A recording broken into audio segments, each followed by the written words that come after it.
नमस्कार, आप देख रहे हैं दिल्ली ग्लो न्यूज और मैं हूं आपके साथ सपना। चलिए रुक कर लेते हैं आज की बड़ी खबरों की ओर। ये कार्यक्रम इस बात का साक्षी है कि हम लोगों ने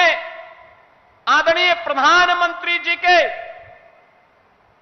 अमृत काल के उन लक्ष्यों को प्राप्त करने के लिए जो विजन आदरणीय प्रधानमंत्री जी ने हम सबके सामने प्रस्तुत किया था,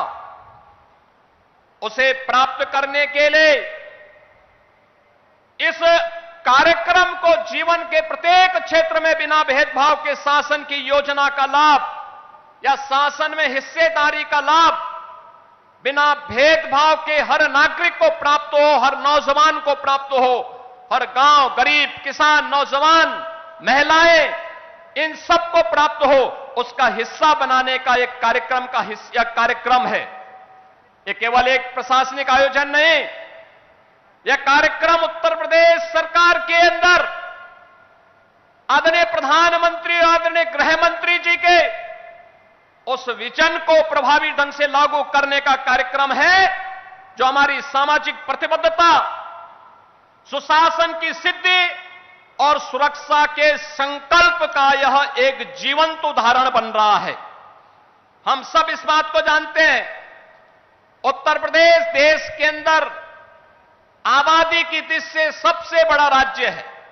सबसे बड़ा राज्य है तो चुनौतियां भी हमारे सामने उतनी ही प्रभावी हैं, उतनी ही ज्यादा थी। लेकिन पिछले 8 वर्ष में डबल इंजन की सरकार ने बिना रुके, बिना डिगे, बिना झुके उत्तर प्रदेश के इन कार्यक्रमों को उत्तर प्रदेश में दंगा मुक्त, भय मुक्त वातावरण देकर के उत्तर प्रदेश को टूरिज्म के सेक्टर में, निवेश के क्षेत्र में एक बेहतरीन डेस्टिनेशन के रूप में स्थापित करने का जो कार्य किया, उत्तर प्रदेश के परसेप्शन को बदलने का जो कार्य किया, आज वो परिणाम हम सबके सामने है। और इसी के लिए आदरणीय प्रधानमंत्री जी ने कहा था कि स्मार्ट पुलिसिंग आज की आवश्यकता है। और स्मार्ट पुलिसिंग के कुछ सूत्र उन्होंने दिए थे कि strict and sensitive, modern and mobile, alert and accountable,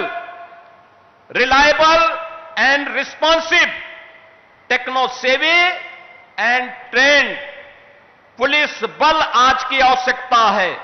और उसी को ध्यान में रख करके हम लोगों ने उत्तर प्रदेश पुलिस बल में भर्ती की जो प्रक्रिया प्रारंभ की, हमें बताते हुए प्रसन्नता है 2017 के पहले की जो स्थितियां थी, भाई भतीजावाद था, भेदभाव होता था, परीक्षा की शुचिता पर प्रश्न खड़े होते थे, पैसा दे बगैर किसी का सिलेक्शन ईमानदारी के साथ नहीं हो सकता था। लेकिन आज ये गए दिन की बात हुई। अब तो व्यक्ति को संविधान के द्वारा प्रदत्त आरक्षण की सुविधा का लाभ देते हुए मेरिट को ध्यान में रख करके इस प्रक्रिया को पूरी पारदर्शी तरीके से संपन्न करने का कार्य आज प्रदेश के अंदर हो रहा है। और आज उसी का परिणाम है कि हम लोगों ने अकेले उत्तर प्रदेश पुलिस बल में पिछले 8 वर्ष में 2,16,000 पुलिस कार्मिकों की भर्ती की। केवल ये भर्ती ही नहीं की, बल्कि उसको मॉडर्न पुलिस बनाने की दिशा में भी कार्य प्रारंभ किए, रिफॉर्म हुए।